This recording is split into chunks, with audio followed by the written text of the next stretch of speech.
Hey guys, welcome to the channel. As you see in the thumbnail, what if Issei fall in love with Trehixa part 1. Before I start, please do support for more awesome content and subscribe my channel and like this video and also share this video with your friends. I have created my other videos playlist, there you can watch my all videos easily, check out as well.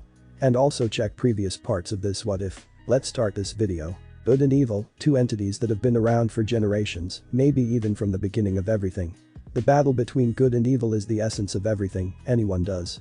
These two entities have been known to go to war with each other in any shape of way or form, no matter what it is. Whether it be gods, dragons, devils, fallen angels, yokai, spirits, fairies, animals, mythical creatures, demons, beasts, and humans. These beings have been used for the cruel conduct that good and evil brings. As there's an old saying that God and the devil can't exist if one goes away. But that saying has been proven wrong in ways that seem unspeakable to others. The corruption of good by evil can also become a cruel conduct. As it is known, if people are committing an action that they believe is good, then to them it is good, but sooner or later, they may realize that what they are doing was never good in any sort of way, but in ways of evil and corruption. Good and evil also helps many living beings deal with their own belief, disbelief, insecurities, affiliations, and fears of the unknown. Anything that is enigmatic, people tend to probe and question its origins, purpose, and destination to seek comfort. All to others, good and evil are nothing more than a matter of opinion, and sometimes it's the opinions of the people that are right or wrong that are the only ones heard and followed. As the years keep going, good and evil battle it out every day. They either battle in their own forms or use beings as their host to face each other. Mostly humans, for they battle it out in our hearts. The battle human beings wage between good and evil goes on into perpetuity, for they are eternal beings that live with us. People struggle with good and evil every day. It's part of being human and having the ability to make choices. It could be as simple as saying whether you would want a life filled with action or a life filled with peace and silence.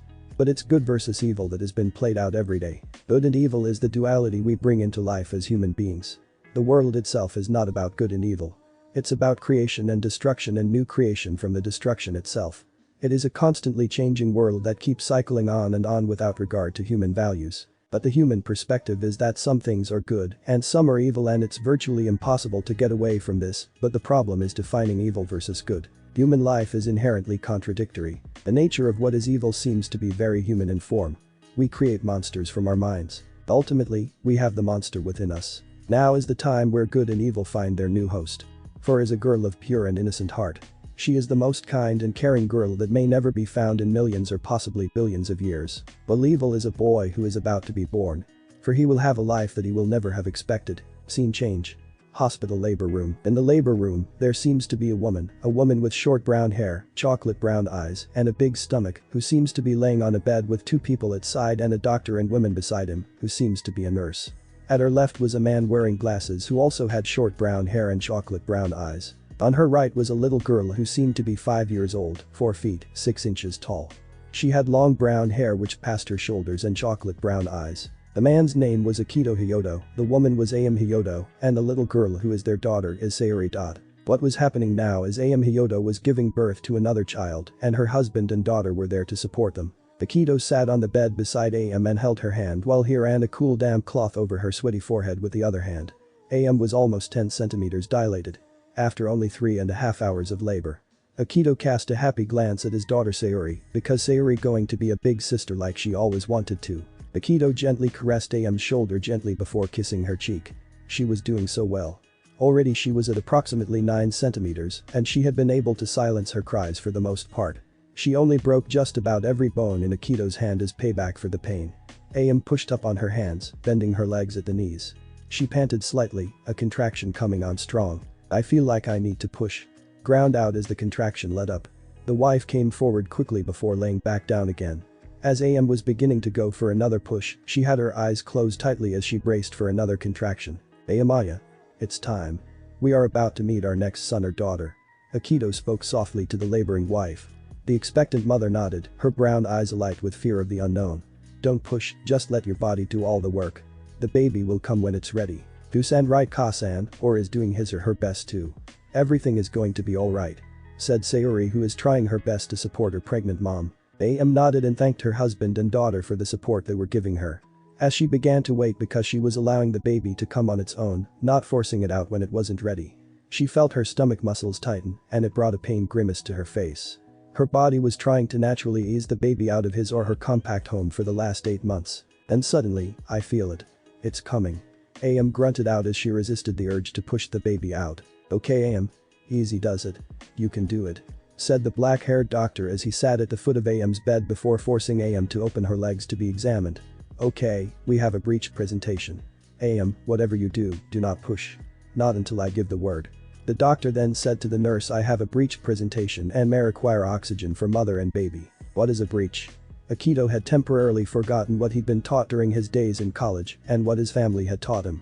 Sayori was looking at the doctor in wonder on what a breech is. The birth of a child made the new father to be slightly out of his mind, which combined with the fatigue of being woken up at 2 in the morning. Well, Sayori was just in wonder at the moment. The baby is being delivered feet first. The male doctor peered down, checking AM again. Reach down here, you can feel your baby. Grabbing one of AM's free hands and directing it down between her legs to grip her baby's feet. Akito and Sayori leaned over and peered down. Sure enough, the baby's feet were presenting first, instead of head first. In this situation, a premature breech birth had so many factors that could go wrong. It didn't take a rocket scientist to understand the types of, I can't do it. AM whimpered as a particularly strong contraction hit. She kept resisting the urge to push and she felt her walls of determination begin to crumble as she was trying not to push the baby. Yes you can, AM. Just stop and breathe. Your baby is right there, in a few moments you can push. I need you to wait until the last shoulder is through before you can push. You are almost through. Just before the shoulder could come out, completely unseen by regular eyes, an orb appeared out of the portal. The orb had a deep blood red and jet black color swirling around it, moving at an extremely dangerous pace. The orb started to circle around the labor room and soon made its way to the child that is about to be born. The orb was filled with evil energy, almost as if it was pure evil itself. That same evil orb knew it had found its newest host as it went inside the baby. The male doctor monitored the baby's progress. At last the left shoulder made it through and the doctor began urging AM to push. After 3 or 4 strong pushes, the baby's head slipped free of the womb. The baby is AM. Congratulations. The doctor congratulated AM for delivering the baby, a healthy baby without anything to worry about. Quickly the doctor retrieved a towel and a nasal bulb to suction the baby's mouth and nose of any remaining fluid. As he briskly rubbed the newborn with the towel, trying to prompt the newborn to cry. Why isn't he crying? Akito sounded frantic at the ensuing silence. While Sayori was wondering the same thing. The baby had yet to cry, loudly declaring their entrance to the world. It's a boy. AM kissed the baby softly on the top of its head.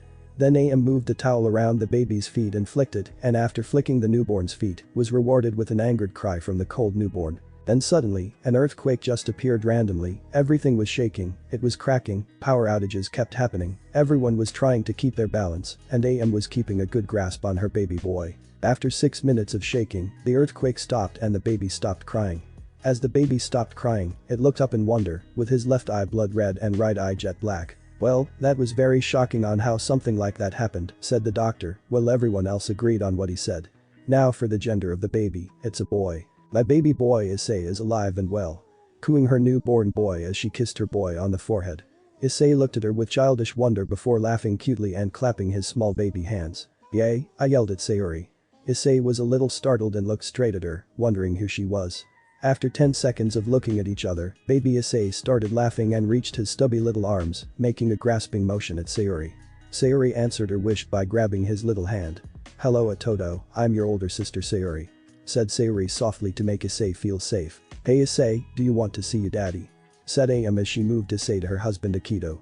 Hi Issei, I'm your daddy. Akito whispered softly to his curious newborn. As Issei kept staring at him with wonder, Issei started clapping happily and then yawned as soon as he was getting tired because of seeing things new to him. Akito, AM, Sayori all smiled as they were becoming a family all together.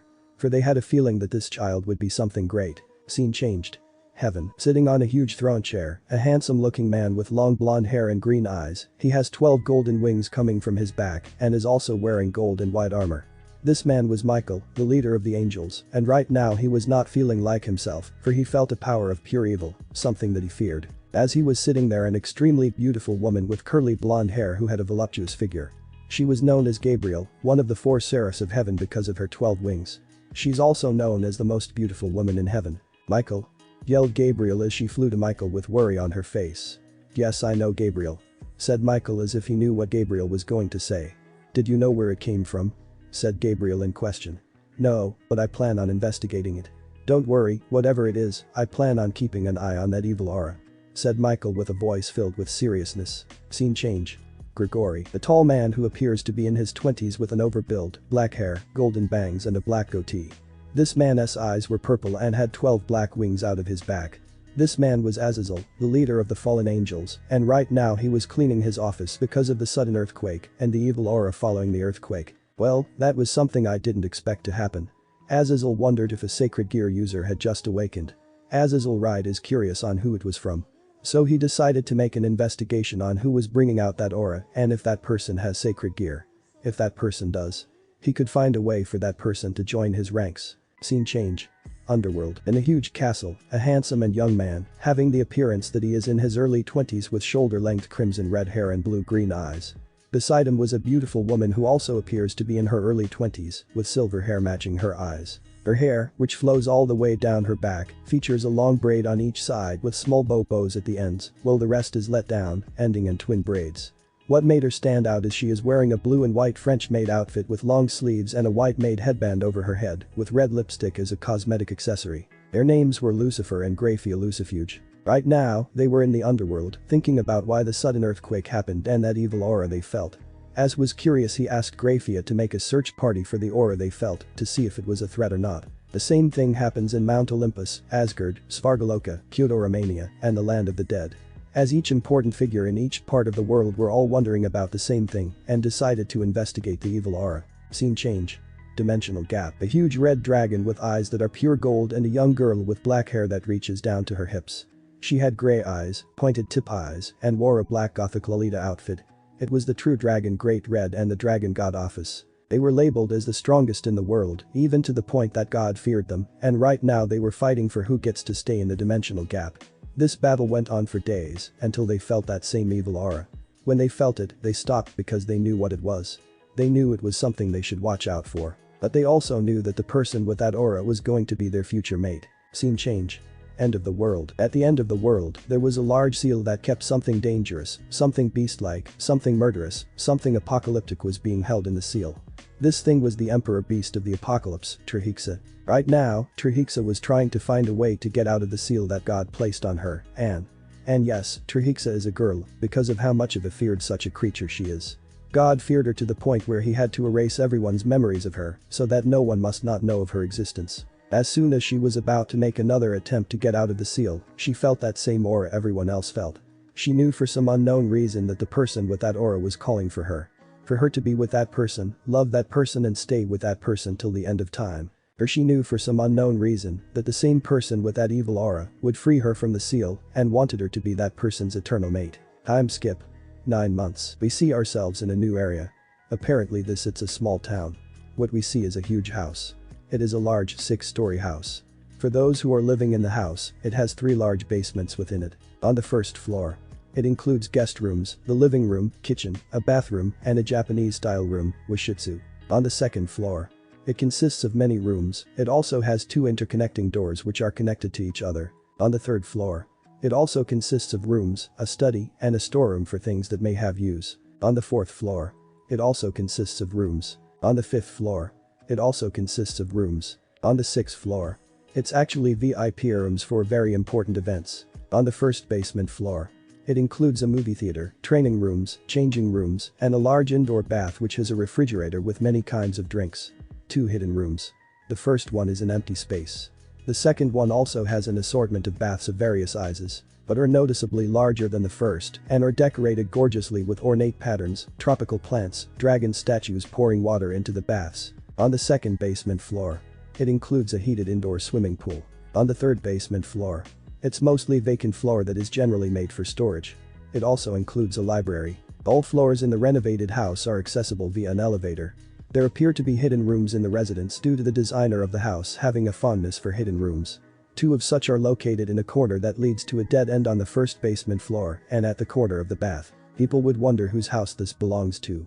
This house belongs to the esteemed Hyodo family. Now people would wonder why this family is so esteemed and why would they have such a thing. Well then, let's look back on history and the Hyodo family life. Backstory: during the time of the beginning of everything, on earth were gods, angels, the newly born devils, fallen angels, demons, mythical creatures, dragons, and spirits, vampires. Humans were newly created. Humans were used for many things by every other creature in the world. Playthings, toys, slaves, entertainment, experiments, food, and sometimes formal wear. But there was one human who stood above all other humans. This man was Issei, also known as the Human Nightmare. He had a regal and very menacing appearance. He wore a hakama, the top that covered his upper body was pure white and the bottom that covered his lower body was red. Brown slicked back hair. Dark brown eyes. He stood at 6 feet tall and weighed 181 pounds with muscles from all of his physical activity and training. And the person I am talking about is Geese Howard from Fatal Fury. That's right, he that fucking awesome. You'll see when I describe what he did. These were human like no other. He would always take any of his problems head on without any fear. When demons would come after him to make him lunch, he would kill them with the greatest of ease because of the training and skills he had. From his training, he would train in hand-to-hand combat and energy manipulation called Kai. So he would call it a Kikijutsu, Kabyujutsu. To make these two styles stronger, he would add Kai to them and make specific techniques for them. These techniques were called Reppuken and Double Reppuken, where he would launch waves of Kai. Shippuken, where he would launch Kai from the air. Jai-ken, where he would slide at a fast rate to his opponent carrying a load of Kai, where he would strike the midsection of his opponent. His most strongest techniques were the Raging Storm, when he would touch the ground, a huge energy geyser would appear to destroy anything in its range. Deadly Rave, where would unleash a combination of punches and kicks and finish it off with a double palm energy strike. The last technique was the Thunder Breaker, with some difficulty Geese can summon lightning and let it explode like his Raging Storm. Geese's Aikijutsu style is his primary fighting style. Aikijutsu is a style with several throws, counter throws and locks. However, it is a style that normally lacks striking attacks, and Geese's uses strikes that seem to come from various disciplines of karate-do and/or karate-jutsu. He also knows Kabyujutsu, the traditional and older schools of Japanese martial arts. To make his fighting styles more dangerous, he would gather Kai, where he can gather Kai energy from Gaia, the Mother Earth. Geese was well known for his ergokinesis. He had an incredible control over energy that is gathered from Gaia. Over the time he was alive, Geese would use his powers for his own reasons. Not for good, not for evil, not for helping others, but to try something new. Geese would always do something that would catch his interest. His first interest was fighting because he would always try his moves on other supernatural beings. He aimed mostly for angels, fallen angels, devils, dragons and minor gods. But during his fighting spree, he learned that humans were beings who were looked down upon. When he learned that, Geese was furious. Not because he cared about humans, it's because they saw Geese as someone weak and he hated that fact. What he did was something that was considered as an act of suicide and decided to take on and defeat or kill supernatural beings. Over the many years of fighting and killing, Geese would somehow take the strength from the being he killed and use it as his own power.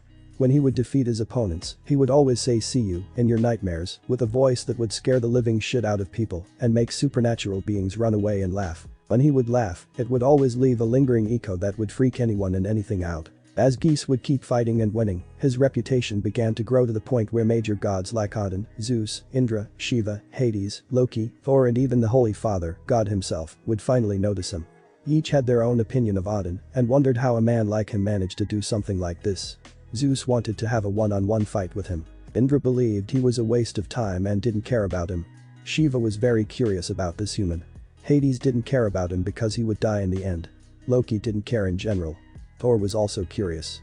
The Holy Father, God himself, wanted to know his intentions of doing this. Time skip. As time would pass, Geese finally met with Zeus. Zeus was an old man with a muscular figure. He wore a toga and had a long white beard that reached his neck. At first glance, Geese was intrigued because of all the power that this god had. Without second thought, Geese challenged Zeus to a fight before Zeus could do the same thing. At the very start, both warriors began with hand-to-hand combat.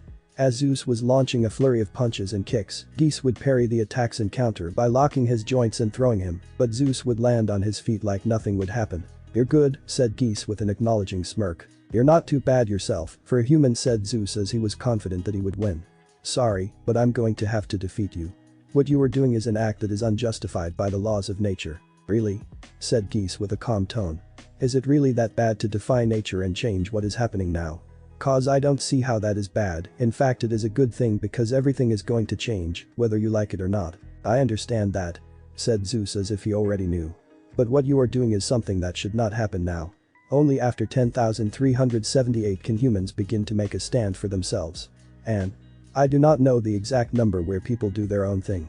Issei then folded his arms, cocked his head back and said, "Come on." As if he wanted to get back to the fight. Zeus began to charge his godly energy by making his legendary thunderbolts that Hephaestus made for him. Once the thunderbolt was in his hand, Zeus threw it straight at Issei. Still smiling and remaining calm, Repuken. Issei suddenly launched an energy wave that cancelled out the thunderbolt like it was nothing.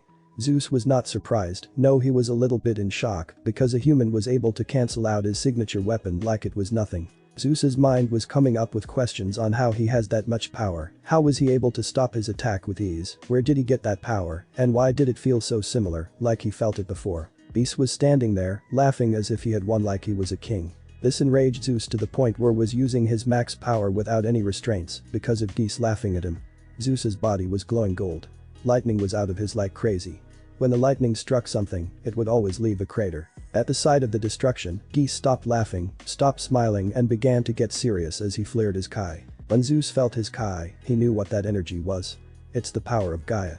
The power of a primordial was at the grasp of a human. Without sparing any words, Zeus and Issei disappeared. Bam, bang, bang, bam, bam, POW. Each time both of them reappeared, a big shockwave would appear as each of the attacks were hitting each other, leaving behind craters of their destruction. Issei suddenly hitting Zeus's midsection was sent flying. Issei saw the opportunity and disappeared, rushing to Zeus at an incredible speed. Reappearing, Issei grabbed Zeus and threw him to the ground. Landing hard on his back, Zeus coughed out blood because of the impact. Issei grabbed Zeus again and threw him on the ground, but with a bit of thunder coming down as Issei threw Zeus. "Predictable," said Issei with fury in his voice. "You cannot escape from death." As Zeus was trying to recover from being thrown and the thunder that came down upon Issei put both of his hands up high together, he started to charge his Kai to finish this fight. "You're able to use thunder like me, right? Well then, let me show you what thunder really is." As lightning began to surround Issei, welling up to make a huge explosive attack. Issei was getting ready to use his special techniques. As Issei was fully charged, he released all the thunder in one technique. Underbreaker. A huge geyser of thunder appeared as Issei released all the thunder he built up. Zeus roared in pain as he technique. Then a huge white flash appeared. Scene change. Everywhere else. As soon as the thunder breaker was released, the whole world started shaking like crazy. Humans thought it was an earthquake. To the supernatural, they knew it was loads of power being released. So they decided to check it out. Scene change. Back to the battle. As the white flash begins to die down, we see two warriors. One standing proud and one on the ground, wounded but still conscious. "See you in your nightmare," said Issei as he disappeared. "Issei, what an interesting human," said Zeus as he acknowledged his defeat and decided to stay down. Time skip. As time kept passing on, news of Zeus's defeat became worldwide. Humans saw Issei as their last and only savior to humanity. While the supernatural were beginning to get worried that this human may be the end of them, except the gods and Greeks. The gods wanted to know about this human, while Greeks wanted to take him out for defeating Zeus. As things were progressing, Issei decided that he would put an end to this whole supernatural fiasco by doing one thing that is so suicidal, so reckless, so stupid, so idiotic, so evil that no one would have the courage around that time to do something this crazy. He decided to challenge God himself. Issei made something like that public because he wanted to get the world's attention on an event like. Humans actually lost hope because their savior was going to die trying to go toe-to-toe with the being that created everything. Every supernatural being all believed one thing, that this was a stupid human to make such a foolish decision. Without hesitation, God agreed to the challenge because it was something he knew that he had to settle. God said that within a 3-year time frame, they will have their battle. Issei agreed with it without any hesitation. Time skip. 3 years. As the 3 years passed, the battle between Issei and God had begun to be a worldwide event. Humans and the supernatural all had their own reactions. Humans were filled with hope or filled with despair. While the supernatural all believed that Issei was going to lose. During the time frame, Issei was training to the point where even his body, spirit and soul would break.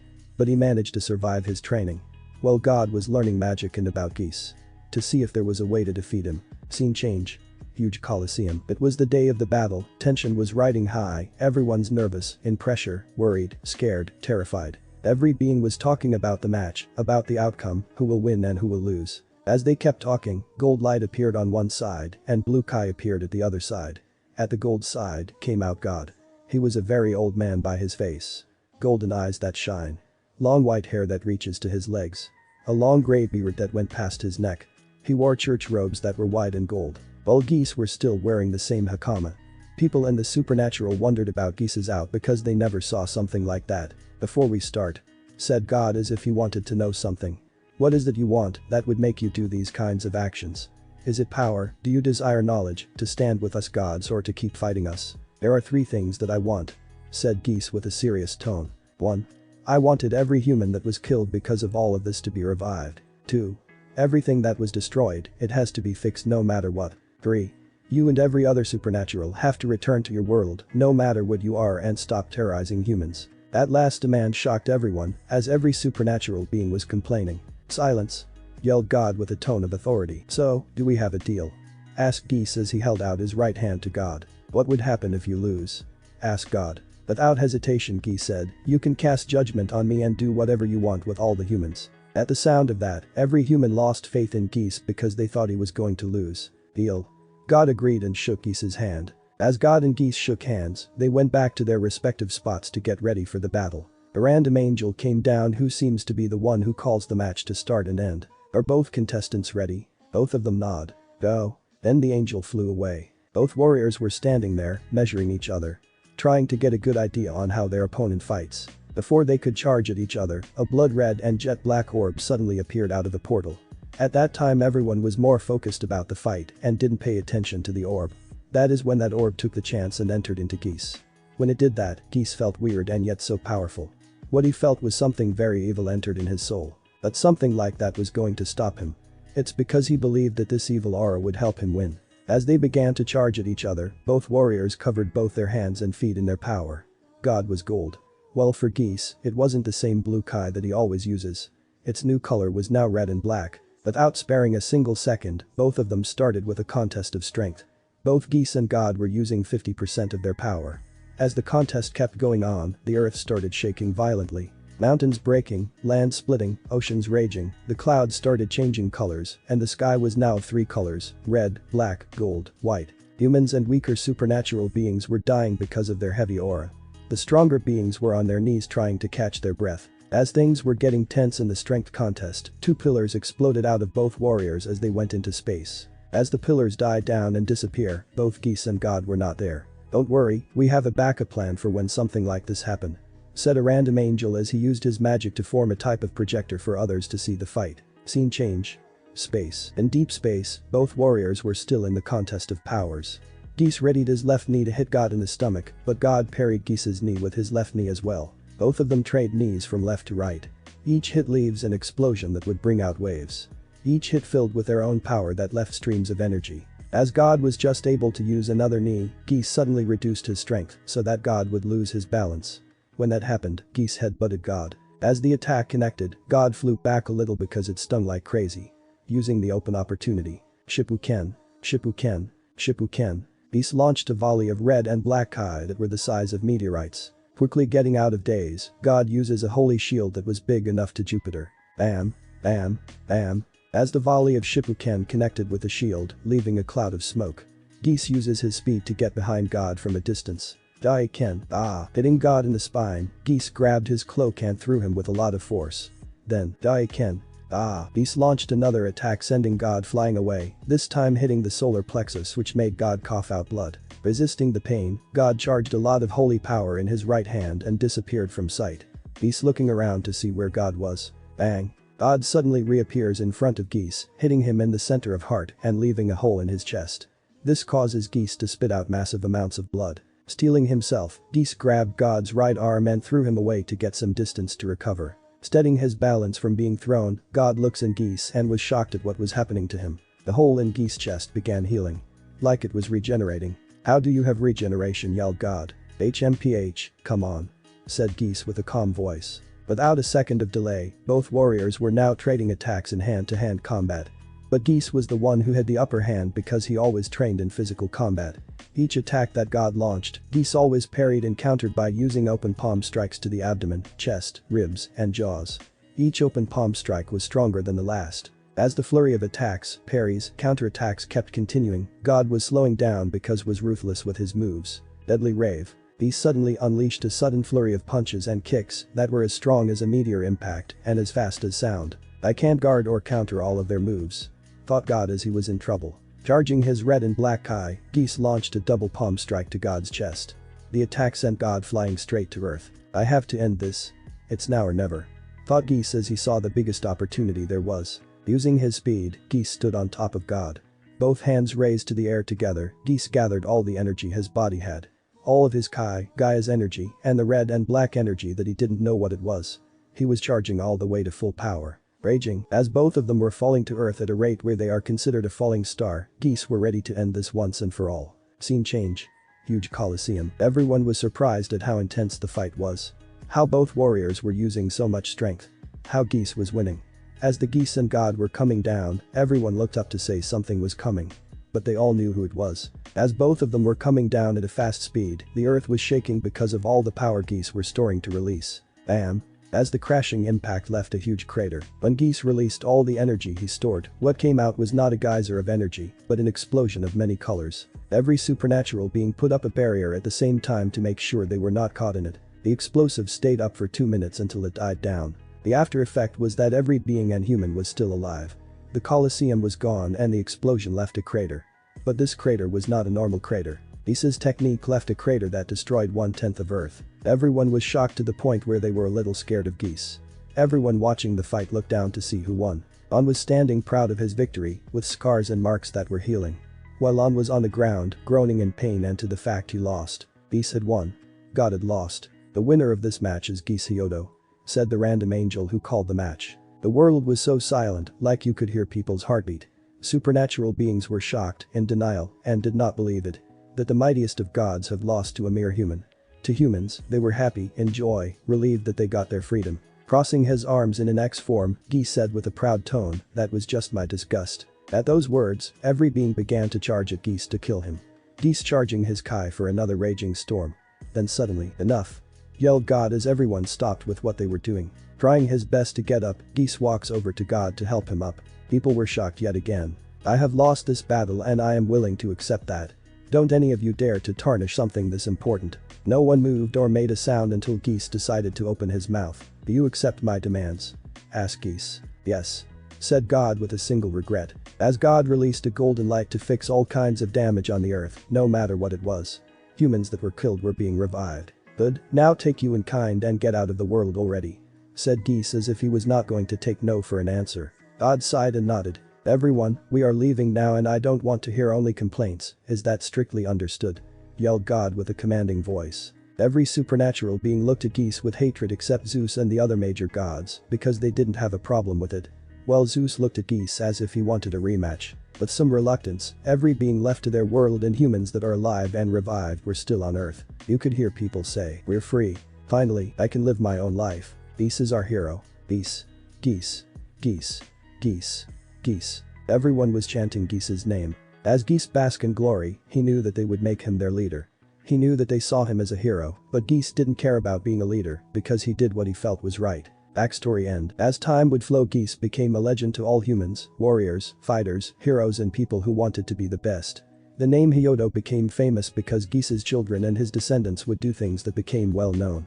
They would either start businesses, beat the best, win wars, become political figures and officials. The Hyodo were a world-famous family. People believed that those with the name Hyodo were destined for greatness. But to them it was just a name. Scene change. Inside the house, we see the Hyodo family, each of them doing their own activity. Akito was training in Kai techniques to make his raging storm more powerful and to do the Thunderbreaker. Am was learning new spells. Am comes from a family of magicians who specialize in all kinds of magic. Their primary magic they use is black magic and magic that is considered forbidden. While Akito and Am are training, Sayori was in her room watching anime. Carrying her most favorite, Issei Hyodo. During the 9 months, Issei has grown a little and his brown hair on his head started to grow. During that time, Issei was always curious. When he would see something new, he always looked at it with childish wonder and cooed at it with questions. Akito, Am and Sayori saw it as something cute. When Issei would want something like food, something to drink, being held, wanting his diaper changed, or to be held affectionately, his parents or his older sister would somehow know and grant it to him. But when he wanted to be held affectionately, Sayori would do that the most because she loved doing that and Issei loved it when Sayori would hold him. During the time Akito and Am would go training, Sayori would carry Issei to watch how they did. At first glance, Issei was very curious about what they were doing. What the Hyodo family don't know is whether Issei would remember what they did. Issei's mindset may be small, but he adapts and remembers what he sees. Time skip. 2 months. As time would pass, Issei would get bigger and his hair would grow out. Right now, Issei is being breached by Am. Even though he takes a bottle or some baby mush, he likes being breached. As that was happening, the front door was open and inside came Akito with mail in his hand. There were 2 large ones that stood out from the rest. "Welcome home, dear," said Am with a loving tone. "What did you get in the mail?" "I'm about to see right now," said Akito as he opened the first big mail. He read it and widened his eyes as he read it. He put down the letter and opened the second big mail. It also had a letter and as he read it, his eyes widened even more. "What does it say?" said Am as she was looking a bit worried, while Issei, still being breached, looked at his dad in childish wonder. "Today, both Abel and Dad are coming over today," said with a little bit worry and fear for his son. "Oh, then is that bad? I mean it's a good thing to know that your family is coming over. Who knows, Issei might like them." Issei, who stopped being breached, looked in wonder at what they were talking about. "It's not that, it's," interrupted by a knocking at the door. "Sign." Akito gets up to open the door. "Sayori, can you come down here, we have a very important guest," said Am as she called her oldest daughter. "Okay mommy." Scene change. Front door. As Akito opened the front door, what he saw made his spine shiver. 2 people at his front door. The first one was a man who stood at 6 feet 1 inches. He had a messy hairstyle. His eyes are light brown. The color of his hair was brown and the tips of his hair were light blue with pink-like cracks on it. He wore an all-black dress shirt. Over that shirt is a light black denim jacket with jet black rim that looks like it was holding the jacket still. On the left side of the jacket are deep blue feathers. He wore all black long pants and shoes that had no shoestring to them. What made him stand out was that he was carrying something that was wrapped up. Another is that he had a scary look to him, even when smiles it was still scary. This man was Abel Hyodo, the older brother to Akito. And the person I am talking about is Abel from the game Freedom Wars. It's a good game. The man has light brown hair, loosely combed back with a few free strands. His left eye was chocolate brown and his right eye was light purple. He wears a light suit and a dark tie patterned by a column of emblems of a skull with upright cat-like ears. What made him stand out was his calm and collected look on his face. He always looked like he could stare into your soul. This man was Yoshikage Hyodo, Akito and Abel's dad. And the person I am talking about is Kira Yoshikage from the series JoJo Bizarre Adventure. Hello Abel, Dad," said trying not to sound nervous. "Hello son," said Yoshikage with a calm tone as always. "What the matter, you seemed stressed out for some reason," said Abel as he patted his younger brother's shoulder. "May we come in?" asked Yoshikage. "Sure some in." Scene change. Living room. "Mommy, who's the guest?" "Well, they are Uncle Abel and Grandpa Yoshikage." "Really? Well. If it isn't my little niece," said Abel. "Uncle Abel." Sayori yelled and rushed toward her uncle as she jumped toward him. Abel catches his niece. "Haha, I see you're still hyper and energy as ever." "Of course I am." "Hey uncle, I would like to meet you," said Sayori with lots of excitement. Abel widened his eyes as he heard something like that, but nodded his head in agreement. As Abel put Sayori down, she led him to where Issei was. "Hello Am, still beautiful as ever. You don't need to flatter me much Abel. By the way, where is Akito?" "He's talking with Dad right now. But besides that, who's this small kid?" said Abel as he and Issei were looking at each. "My name is Issei," said Sayori in excitement. "Really now? Well then, nice to see you baby Issei." Issei looked at Abel for 5 seconds before he started cooing happily and started reaching out to Abel. "I think he wants you to hold him," said Am as she was passing Issei to Abel. Abel was now holding Issei. Tickling his nose, Issei was laughing happily at what Abel was doing. "Well, he is full of energy. I say he's going to be a great person when he grows up." Before anyone else could say something, Akito and his dad walked in. "Grandpa," yelled Sayori as she ran to her grandpa. "Hello Sayori, you've grown a little since the last time I saw you," said Yoshikage with a small smile. "Hey dad. Say hi to the newborn here." Yoshikage looked at Abel to see a small child in his arms. Issei looked at Yoshikage with curiosity but then started reaching out to him. "So this is the child who caused that earthquake and released that evil aura." Everyone except Sayori's eyes widened at what he said. "So you noticed huh?" said Abel with a serious tone as he gave Issei back to Am. "Yeah. When I felt that evil aura, I was able to track it down and found out it was from the child. I would not be surprised if other supernatural beings felt that aura and decided to track down where the aura came from," said Yoshikage with a serious tone. "I won't let them take my son. No one will hurt my family," yelled Akito. "You know that they will try to take him or kill if they see him as a threat. If he has that kind of a dangerous aura, then his power is twice as deadly." Even Red Rage was going nuts when felt that aura, it was like it was scared and wanted to be destroyed. If Red Rage is scared, then you know it's serious," said Abel with a tone of no jokes. "They can't take, he's precious to me. No. I won't let them take my son. I want him to live a normal life with Sayuri and Akito." Am starts crying. "I won't let them," said Am as she kept crying tears of sadness. Issei, who listened to all of this, did not understand what they were saying, but he knew that everyone was sad about something. So he decided to make his move. Issei coos out loudly to get everyone's attention. Everyone in the room looks at him. Then Issei did something that no one was expecting. "Mama, Dada." Everyone was surprised. "I swav Mama and Dada. I swayeth Mama and Dada," said Issei with an innocent smile that would make people consider him to be an angel. Everyone couldn't say a word until Abel said, "I see, I think Ice wants us to cheer up, huh?" "Alright kid, I'm sorry," apologized Abel. Everyone in the living room agrees with what Abel said. Now Am was smiling, crying tears of happiness.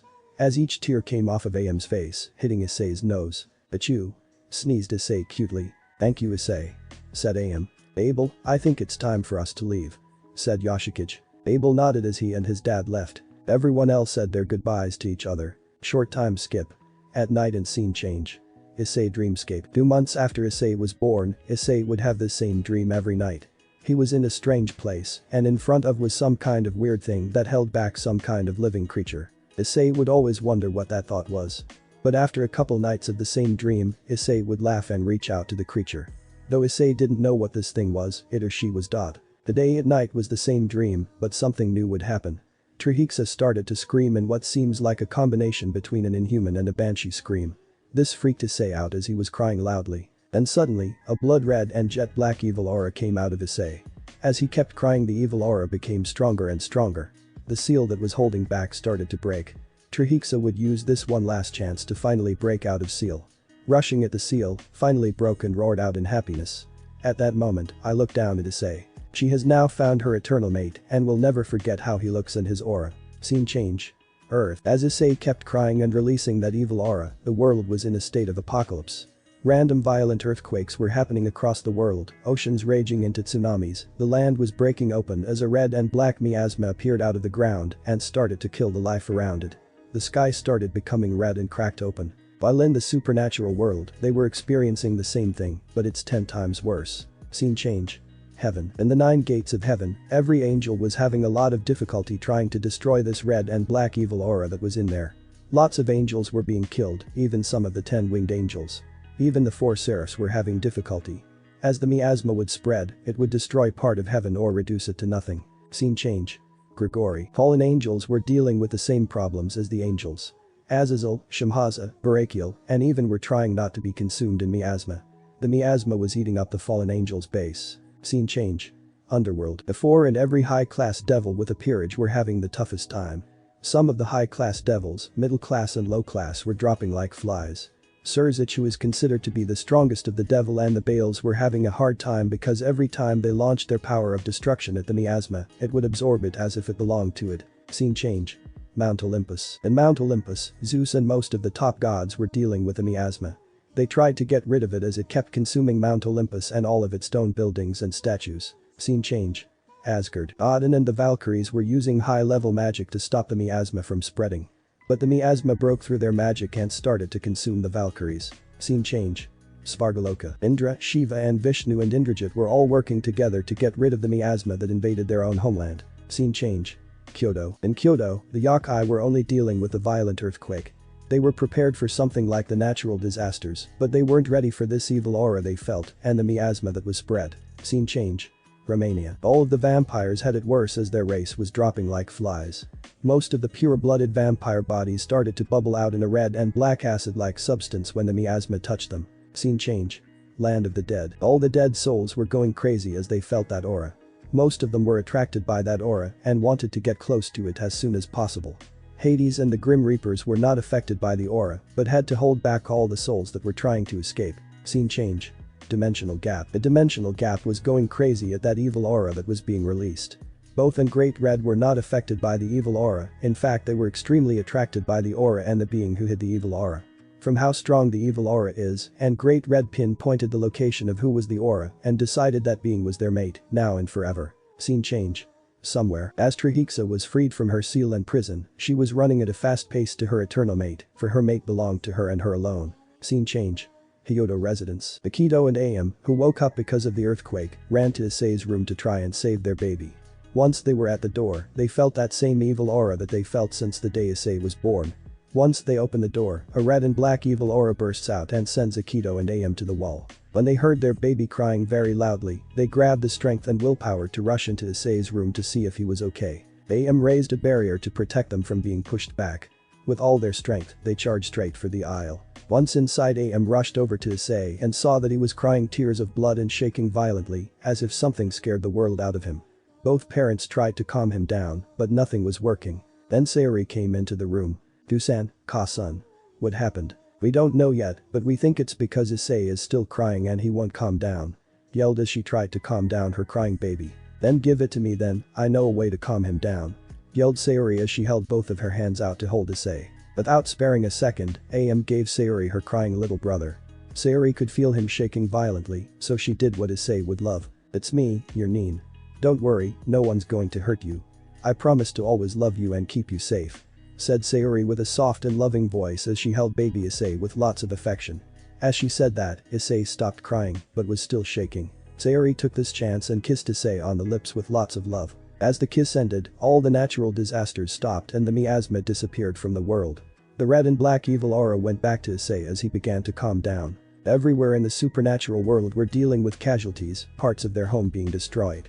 But one thing is for certain, every supernatural now knows where that evil aura came from and decided to keep a good eye on whether it is an ally or a threat. Back to Issei's room. As the aura disappeared, Issei's hair looked a bit different. As the tips of his hair were now black with red-like cracks on it. Issei clung to Sayori as if his life depended on it. Sayori noticed the tight grip that Issei had. For once, she felt powerless that she couldn't reach her most favorite in time to keep him safe in time. Before Akito and Am could say anything, Sayori said something shocking to them. "Dusan, Ka-san, please teach me everything you know," asked Sayori in a serious voice. It was as if she would not take no for an answer. "I want to be strong so that I can protect myself, please." "Sayori, are you serious about this?" asked Akito, who was also serious. "Yes. Then we will teach you everything we know," said Am, who seemed like she wanted to do this. "Okay, I am ready to begin anytime soon," said Sayori, who is determined to do this. Thanks for watching this video. Part 1 is over. If you really enjoy this video, like, subscribe, and comment down below, and turn on that bell notification. And also check out the playlist that I have created and enjoy. Link is in the description. See you in the next video. Goodbye.